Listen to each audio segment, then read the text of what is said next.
오늘 하나님 말씀은 레위기 27장 1절로 34절인데 1절로 25절까지만 읽겠습니다. 1절로 25절까지 함께 합독하겠습니다. 합독합니다. 여호와께서 모세에게 말씀하여 이르시되 이스라엘 자손에게 말하여 이르라.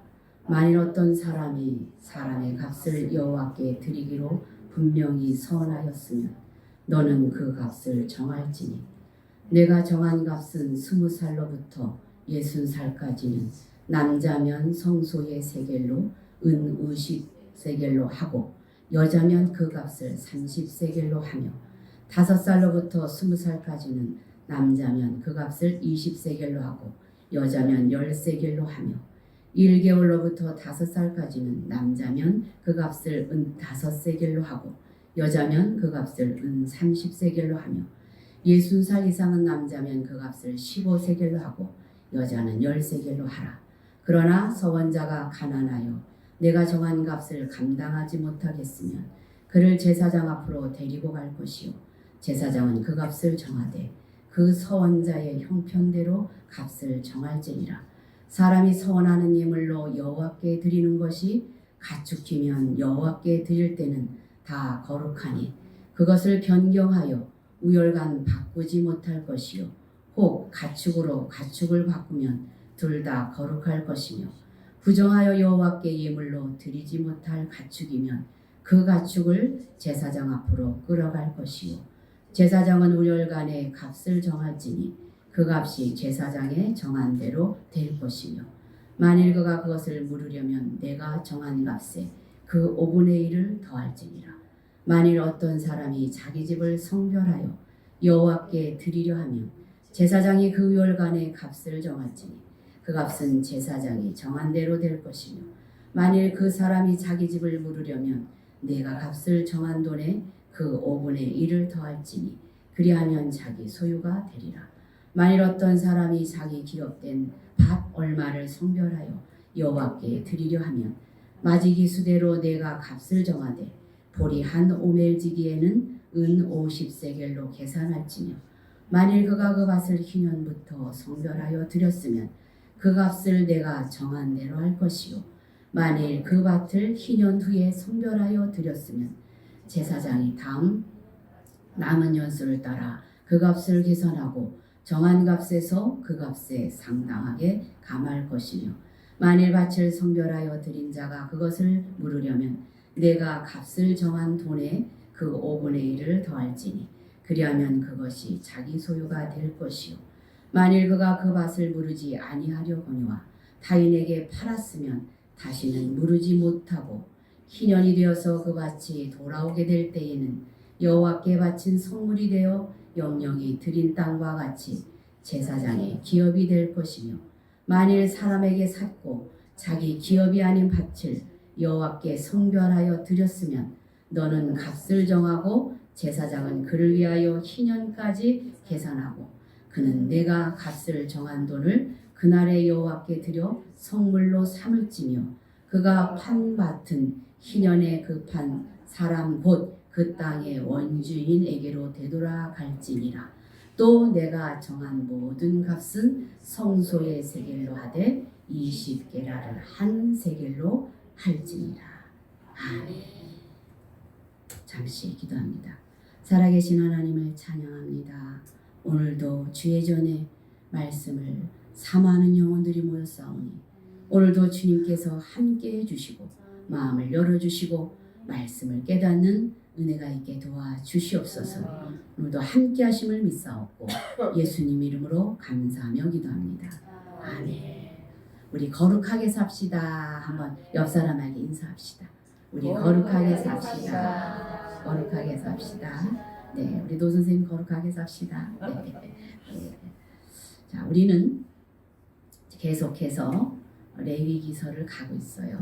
레위기서가 창세기, 출애굽기, 레위기, 민수기, 신명기 가장 중간에 있는 말씀으로 중요한데 우리는 그것이 어렵다 생각해서 뛰어넘기도 한다는 것이죠.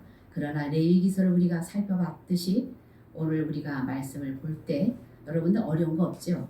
그죠? 여기는 우리 피조물인 인간이 거룩하신 하나님 앞에 나갈 수가 없는 인간이에요. 우리는 죄로 인해서 하나님 앞에 갈 수 없는 인간이에요. 그런데 하나님 앞에 갈 수 있는 방법의 길을 열어주셨다. 그것이 무엇인가? 제사법이었다.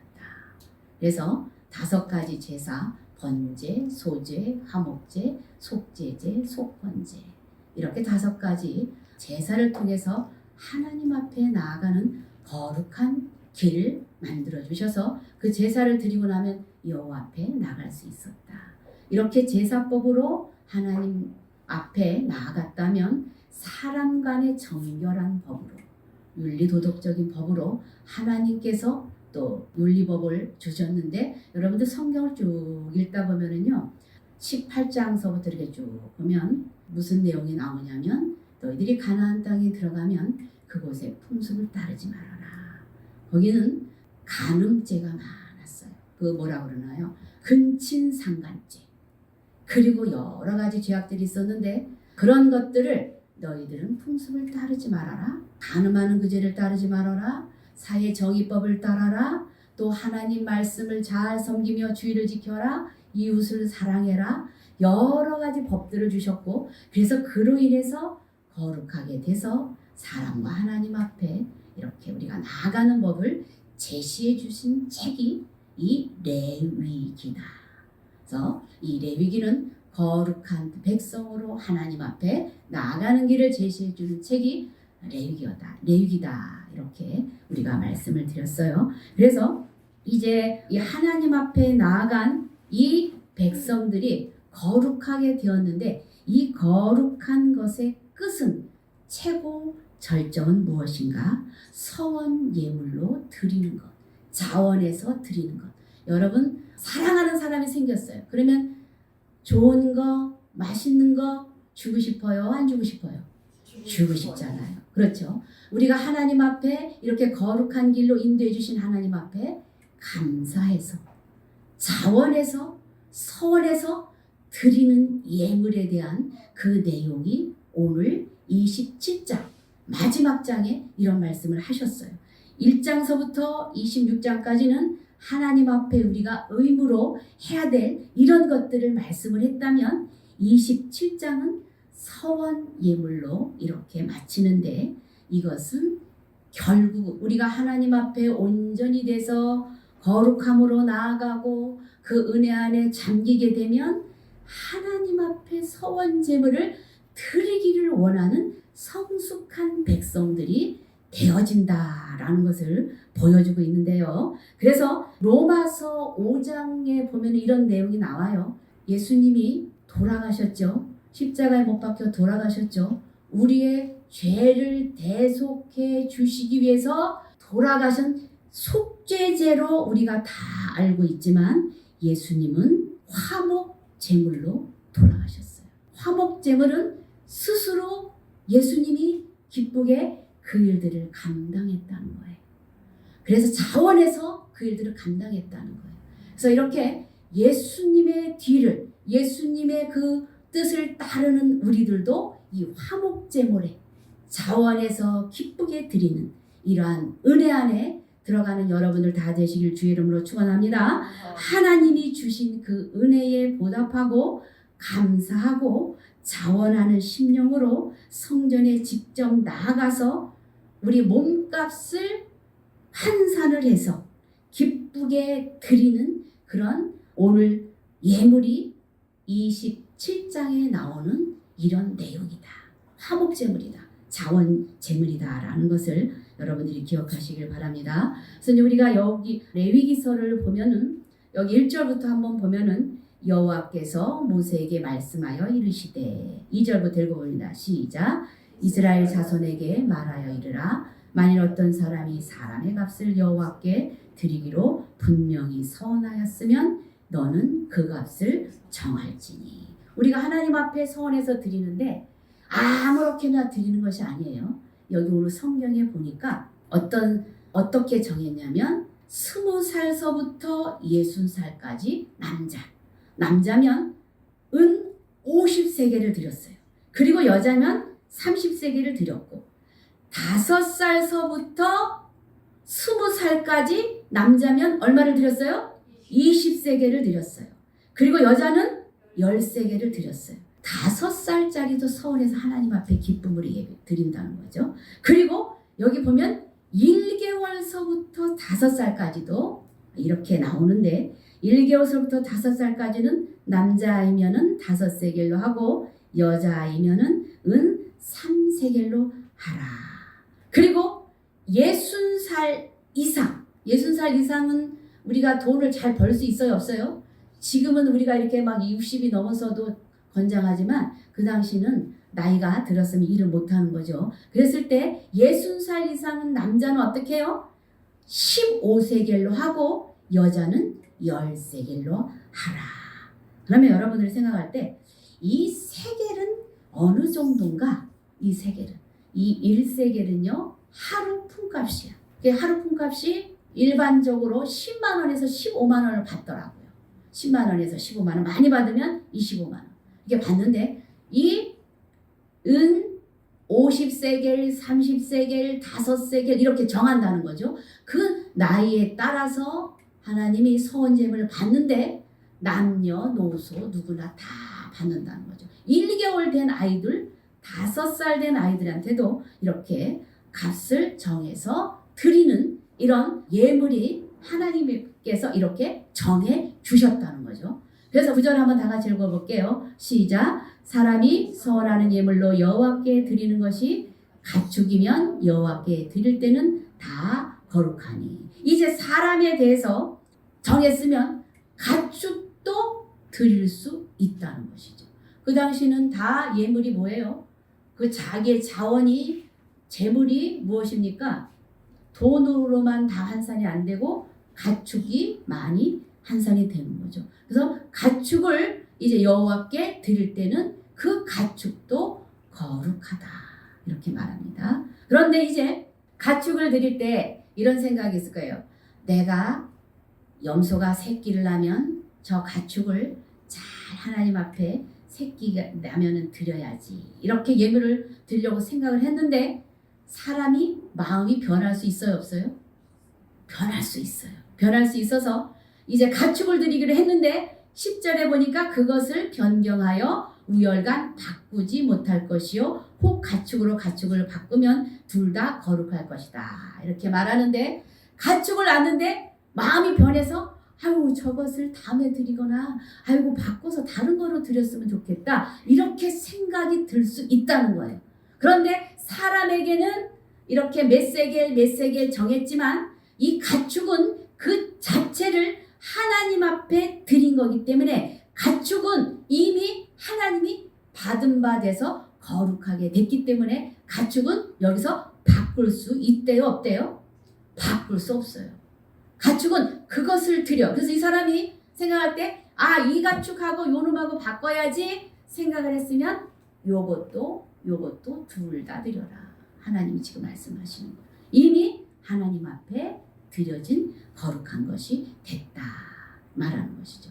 여러분들 이제 그 사람에 대해서 서원을 했을 때 우리 성경에 보면 서원한 사람들 여러분 누구 있죠? 사무엘 같은 사람, 삼손 같은 사람, 또 사사기서에 보면 입다가 어떻습니까? 모압하고 나가서 싸우다가 자기가 하나님 이것을 이기게 해주시면 나를 처음으로 나가서 반겨주는 사람을 하나님 앞에 드리겠습니다. 서원했죠. 서원했어요. 그리고 사무엘도 하나님이 한나에게 기도하게 하셨다가 한나가 기도하다가 하나님의 마음을 알았고 사무엘을 드려요. 바쳐요. 이거는 또 삼손도 그랬죠. 이렇게 부모가 서원해서 드리는 경우도 있다는 거예요. 그래서 부모가 서원한 경우는 이런 자녀들은 나시린으로 하나님 전에서 일을 하면서 끝까지 가게 했다는 것이죠. 그래서 부모가 서원한 사람이 있었는데 이 자기가 감사해서 하나님 앞에 내가 무엇인가 드리고 싶다라고 했을 때 그 나이에 따라서 성별에 따라서 하나님 이렇게 정해 주셨었는데 사람은 하나님 앞에 서원해서 그걸 드렸지만 가축으로도 드릴 수 있었다. 가축 드렸죠. 지금 가축은 이제 하나님 앞에 드려서 성별이 됐으면 그것은 이미 거룩한 것이기 때문에 바꿀 수 있다 없다? 바꿀 수 없이 됐다. 이것을 여호와께서 지금 말씀을 해주시는데, 그리고 이제 가축을 드리려고 생각을 했는데 가축이 이렇게 지나다 보니까 병이 들었어. 골골하고 막 건강하던 소가 갑자기 병이 들어서 괴결하면서 눈곱을 흘리고 막 이런 흠집이 생기면서 이런 상황이야. 그러면 하나님 앞에 흠 없는 것으로 드리라고 그랬잖아요. 근데 이것을 드릴 수 있을까요 없을까요? 여러분 생각에? 부정해서 여호와께 예물로 드릴 수 없을 것 같을 때 그 가축을 데리고 제사장에게 간대요. 제사장에게 가서 이것을 어떻게 할까요? 하는 제사장이 거기에 대해서 이 값을 정해주는 거야. 그러면 이 제물이 어느 정도의 시가니까 얼마를 내세요. 이렇게 해서 자기가 소원한 것을 다 갚도록 했다는 것이죠. 그래서 우리가 제사장은 우열간에 값을 정할지니 그 값이 제사장의 정한 대로 될 것이며, 이렇게 가축도 드릴 수 있었대요. 그리고 이제 만일 그것을 내가 하나님 앞에 예물을 이만큼 드리려고 했는데 내가 사정과 형편이 어려워져서 예물을 드릴 수 없는 상황이 발생을 했다는 거예요. 어려운 일이 닥쳤다든가 갑자기 뭐 어떤 큰 위험에 닥쳤다든가 그랬을 때 그것을 물으려고 할 때, 하나님 내가 이 돈을 낼 수가 없어요. 이 정한 것을 낼 수가 없네요. 라고 했을 때 여러분 하나님께서 물러줄까요? 안 물러줄까요? 서운한 거 물러줄까요? 안 물러줄까요? 물러준다는 것이. 여기 보니까 13절 읽어봅니다. 시작. 만일 그가 그것을 물으려면 내가 정한 값에 그 5분의 1을 더할지니라. 이거 속죄제도 그랬죠. 속건제도 그랬죠. 남에게 해를 미쳤을 때 거기에 5분의 1을 더해서 주라 그랬죠. 그렇듯이 하나님 앞에도 정말로 물을 수 없을 때 하나님 어떻게 할까? 하나님 물어주신다는 거예요. 그래서 하나님은요 우리의 형편과 처지를 잘 아시고 그 모든 것을 다 아우르며 이끌어 가시는 인자하신 하나님임을 여기서 보여주고 있는 내용인데, 어쨌든 이렇게 이제 14절도 또 한번 읽어보겠습니다. 시작. 만일 어떤 사람이 자기 집을 성별하여 여호와께 드리려면 제사장이 그 우열간의 값을 정할지니 그 값은 제사장이 정한 대로 될 것이며. 또 무엇을 드린대요? 사람이 서원해서 드렸죠. 가축을 드렸죠. 또 무엇을 드린대요? 집을 드릴 수 있대요. 집에 대해서 드릴 때 이 집을 우리가 시가 뭐 50억이다. 그러면 50억에 대한 거기에 자기가 시가에 얼마를 계산해서 제사장이 정해준대. 그래서 그 정한 대로 내면 된다. 그래서 그 사람들이 하나님께서 무조건 서원제물을 받지만 그래 다 가져와 이렇게 하지 않았다는 거예요. 그 사람의 형편과 처지껏 보고 제사장이 정해주면 그것을 하나님 앞에 드릴 수 있었음을 보여주는데, 이렇게 가축과 또 집으로도 드릴 수 있었다. 그런데 여기도 집을 물으려면 이 또한 5분의 1을 더해서 이제 내야 된다. 이런 예가 있었다는 거죠. 그리고 이제 또 한 것이 무엇이 나오냐면 밭을 하나님 앞에 드리겠다. 밭. 김경호 선생님 옛날에 그 밭 굉장히 그 익산에 많이 있었죠. 그 밭을 다 드린다 그러면 그 밭에 대해서 얼마를 또 환산해서 드리는데 여기는 또 문제가 생겨요. 여기는 희년제도라는 게 있어. 우리 성경에 보면 희년제도라는 게 있는데, 이 지금은 우리가 땅을 사면은 자기 소유가 영원히 되잖아요. 그런데 하나님 앞에 희년제도는 50년이 지나면 이 땅이 다 원 소유주로 돌아가요. 김순옥 집사님이 땅이 있었어. 그런데 어려워서 팔았으면 50년이 지나잖아요. 그러면 이 산 사람이 도로 김순옥 집사님한테 주는 거야. 그렇게 50년이 지나면 다시 환원하는 제도가 있었기 때문에 어떤 사람들은 이제 꼼수를 이제 부리는 거야. 희년이 48년이면 지금 2년이 남았어. 2년이 남았으면 요거를 밭을 사가지고 하나님 앞에 드려. 그러면 얼마 안 남았잖아요. 그리고 요걸 사가지고 이제 드리거나 팔아서 드리거나 할 때, 이것을 팔았을 때는 이 제사장이 뭐라 그러냐면 50년이면은 이제 2년 남았잖아요. 그러면 하나님 앞에 드렸다고 하지만 얼마 만에 50년째 자기가 받잖아요. 그러면 이게 꼼수로 야 내가 하나님 앞에 생색도 나고 드리고 2년 뒤에는 내가 이 밭을 도로 가질 수 있어. 요런 생각으로 드렸을 때는 그것이 제사장에게 다 돌아간다.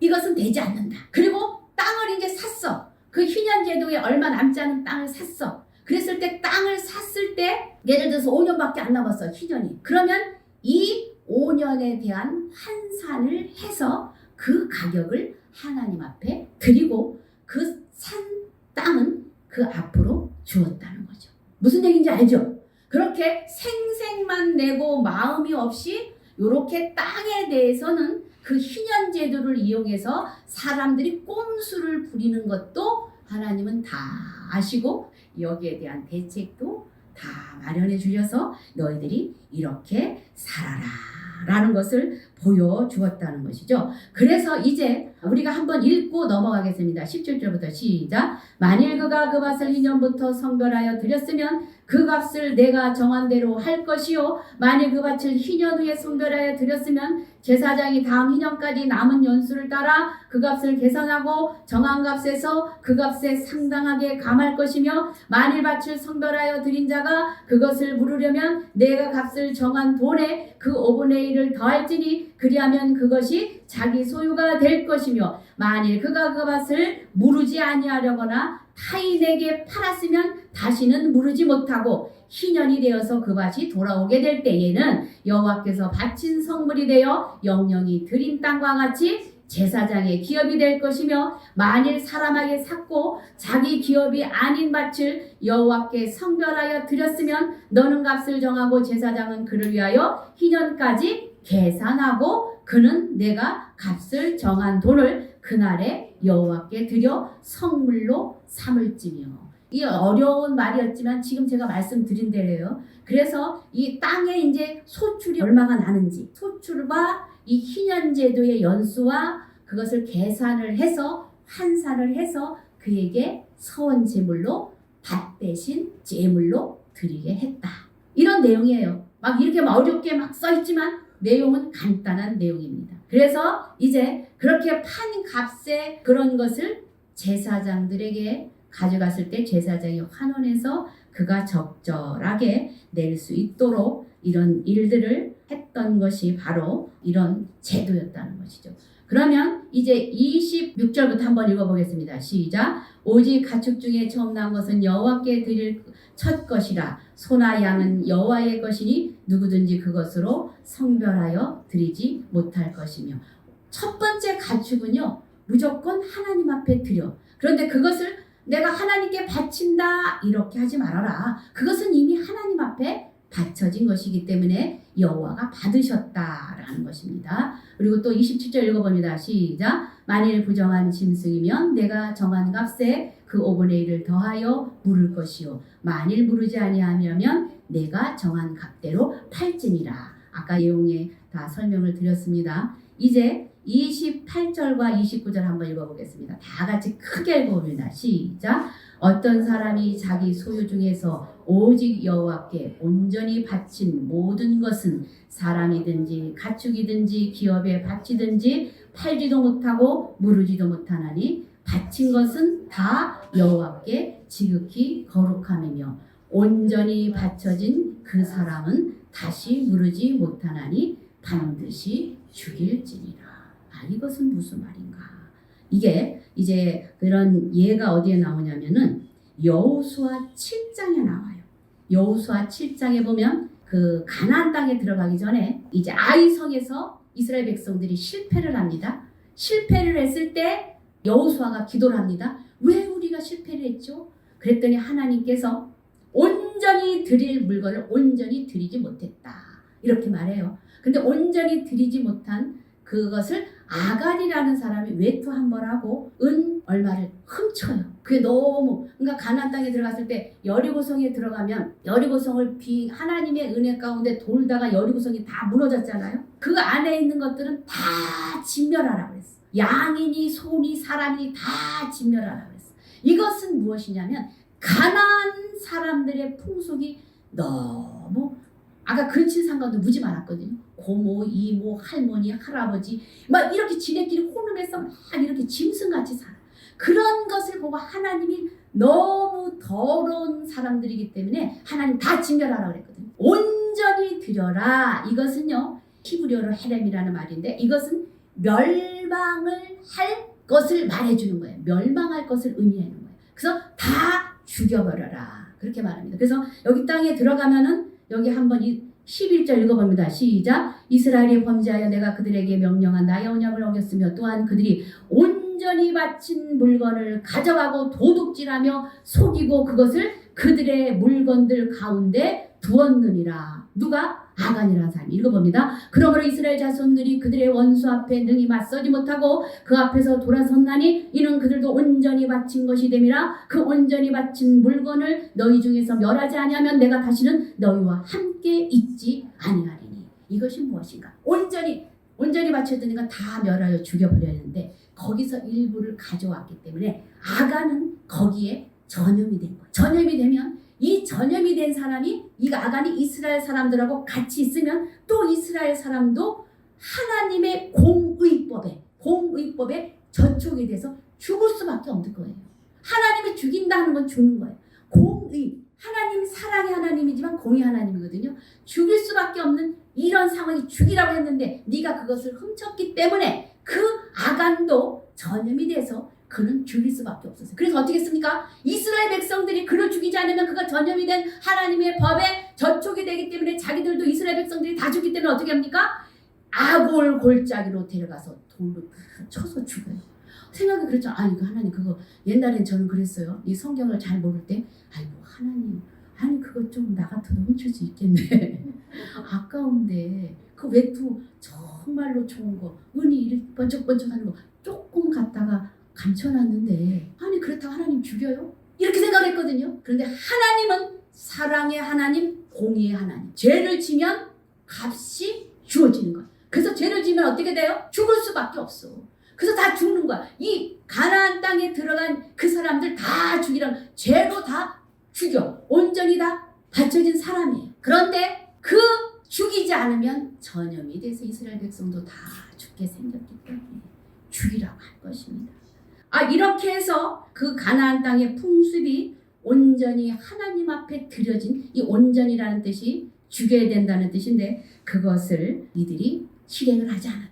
죄로 인해서 다 죽어야 돼요. 그러면 예수님이 십자가에서 못 박혀 돌아가셨어. 예수님이 화목제물로 아까 돌아가셨다고 그랬잖아요. 죄의 결과는 죽음이야. 그렇기 때문에 예수님이 죽으신 거예요. 어떻게? 자진해서. 그래서 화목제물이 되셨거든요. 그 예수님이 그 온전한 제물로 돌아가셨듯이 여러분들은 그 예수님을 믿어야 안 믿어요? 온전한 예수님을 믿죠? 그 예수님을 믿는 우리들도 온전한 사람이 돼서 죽을 수밖에 없는 거예요. 그런데 그 죽음의 대가를 누가? 예수 그리스도가 화목제물로 돌아가셔서 우리를 피로 산 대가인 우리가 돼버린 거예요. 그래서 우리는 그 하나님 앞에 온전히 드려진 예수님이 온전히 돌아가셨듯이 우리도 그 예수님 앞에 온전히 죽은 백성이 됐다는 것이죠. 우리는 하나님의 피값으로 산 우리이기 때문에 우리는 나를 위하여서 내 인생이라고 내 인생은 나의 것 이 세상 노래 이게 있어요. 그런데 우리 주님 앞에 들어온 인생은 다 내 마음대로 할 수 없어요. 누가 주인이죠? 예수 그리스도가 우리 피값으로 돌아가신 그 예수님이 우리의 주인이고 왕이신 거예요. 그래서 그 주님 앞에 로마서 14장 7절에 보니까 다 같이 읽어봅니다. 시작. 우리 중에 누구든지 자기를 위하여 사는 자가 없고 자기를 위하여 죽는 자도 없도다. 예수님께서 우리의 피값으로 사셨기 때문에 우리 인생은 내 것이 아니에요. 하나님의 자녀. 그래서 로마서 14장 8절에 이런 말씀이 있습니다. 다 같이 읽어봅니다. 시작. 우리가 살아도 주를 위하여 살고 죽어도 주를 위하여 죽나니 그러므로 사나 죽으나 우리가 누구 것이래요? 주의 것이다. 성경이 말씀을 하고 있는 거예요. 여기에 하나님 말씀에 이것은 안 믿어져. 그러면 이 사람은 택한 백성이 아니야. 온전히 죽은 사람이 아니야. 그래서 예수님을 믿는 우리들은 누가복음 9장 62절에 이런 내용이 있습니다. 다 같이 읽어봅니다. 시작. 예수께서 이르시되 손에 쟁기를 잡고 뒤를 돌아보는 자는 하나님의 나라에 어떻게 하다? 합당하지 아니한다. 우리는 하나님을 믿은 백성으로 하나님을 아버지로 믿음으로 받았습니다. 그러면 사나 죽으나 주의 것이요 뒤돌아보고 다시 가면 소금 기둥이 된 모세처럼 그렇게 하나님의 뜻 가운데서 멀어지는 거예요. 그래서 레위기의 마지막이 뭐예요? 지금 화목제물로 인도했잖아요. 하나님 앞에 구원받은 백성, 거룩한 백성은 화목제물로 하나님 앞에 감사하여 내 자신을 드리는 이런 영혼들이 된다는 거예요. 뒤돌아보는 자가 된대요? 안 된대요? 뒤돌아보는 자가 아니라 사나 죽으나 어디서 산대요? 예수 그리스도 안에서 사는 그러한 인생이 된 것입니다. 그래서 갈라디아 2장 20절에는 이런 말씀이 있습니다. 여러분들이 잘 아는 말씀입니다. 다 같이 한번 읽어보겠습니다. 시작. 내가 그리스도와 함께 십자가에 못 박혔나니 그런즉 이제는 내가 사는 것이 아니요 오직 내 안에 그리스도께서 사시는 것이라. 이제 내가 육체 가운데 사는 것은 나를 사랑하사 나를 위하여 자기 자신을 버리신 하나님의 아들을 믿는 믿음 안에서 사는 것이라. 여러분 하나님 앞에 여러분들이 믿음을 가지고 이 자리에 이렇게 오신 것은 하나님 안에서 사는 인생입니다. 그래서 내 인생 내가 하는 것이 아니라 하나님의 뜻 가운데 순종하며 사는 인생이 된 것입니다. 그리고 뒤돌아보는 쟁기를 잡고 뒤를 돌아보는 자가 되라 말라 되지 않는다. 세상 것을 향해서 되돌아보며 내가 그때 그랬을 걸 그렇게 살면 되지 않는다는 것을 말해주면서 히브리서 10장 38절 39절 읽어보고 말씀을 마치겠습니다. 다 같이 읽어보겠습니다. 시작. 나의 의인은 믿음으로 말미암아 살리라. 또한 뒤로 물러가면 내 마음이 그를 기뻐하지 아니하리라 하셨느니라. 우리는 뒤로 물러가 멸망할 자가 아니요 오직 영혼을 구원함에 이르는 믿음을 가진 자니라. 어떻게 합니까? 하나님 앞에 표대를 향하여 달려가는 인생이지 뒤돌아서 옛날을 생각하며 뒤돌아보며 이런 인생은 아니라는 것이. 그래서 믿음의 구원에 이르는 백성은 뒤로 물러가 멸망할 자가 아니다. 하나님 앞에 감사하며 서원을 하며 감사함으로 그 앞에 예물을 드리며 나아가는 백성이 된다는 것을 여러분들 기억하시길 바랍니다. 그래서 오늘 이제 다 같이 한번 우리가 통성으로 기도하겠습니다. 화목제물로 거룩한 산제사로 우리는 드려진 사람이고 우리를 예수님의 피값으로 사신 몸이 됐어요. 그래서 하나님 앞에 감사하며 은혜 안에 순종하며 기쁨으로 다 같이 이끌고 우리 가족들도 이끌고 주님 앞에 나아가는 거룩한 서원 화목제물로 서원제물로 하나님 앞에 영광 돌리는 믿음의 백성들이 다 되시기를 주의 이름으로 축원합니다. 이 시간 우리가 다 같이 성성을 한번 기도합니다. 화목제물로 거룩한 삶을 살기로 합니다. 기도합시다. 주여